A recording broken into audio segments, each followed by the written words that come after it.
Сәлем достар, бүгін біз IP-ның қай уақытта ашылғанын және де жабылғанын тексеретін боламыз. Оны қалай жасаймыз, қазір мен көрсететін болам.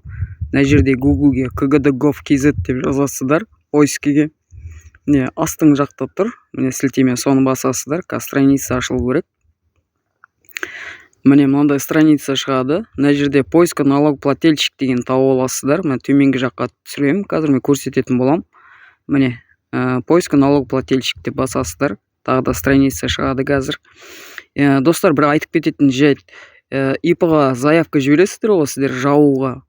Содан кейін 10-15 күн рабочий күн алады. Жабылуы уақыт, сондай уақыт алады. Енді мына жерге қазір біз кімнің атына IP ашылды, соның инін жазатын боламыз. Міне я не роботке галочка қоямыз. И поиска. Қазір бізде IP-ның қай жылдары ашылды және де қай жылдары жабылды, соның результатын көрсететін болады. Міне результат поиска деп тұр. Төмен қарай түсірем. Міне жерде IP-ның ашылған жылы 2022-де ашылған. Міне дата снять учета деп тұр. 2023-те, міне 2023-те жабылған. Міне осылай тексеріп алсаңыздар болады.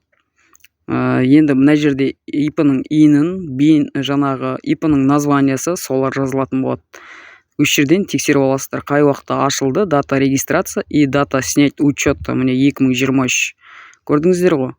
Достар, мен берген ақпарат пайдалы болатын болса, каналға жазылып кетеміз, лайк, комментарий қалдырамыз. Мені қолдап кетсеңіздер, алдағы уақытта жақсы ақпараттар түсір.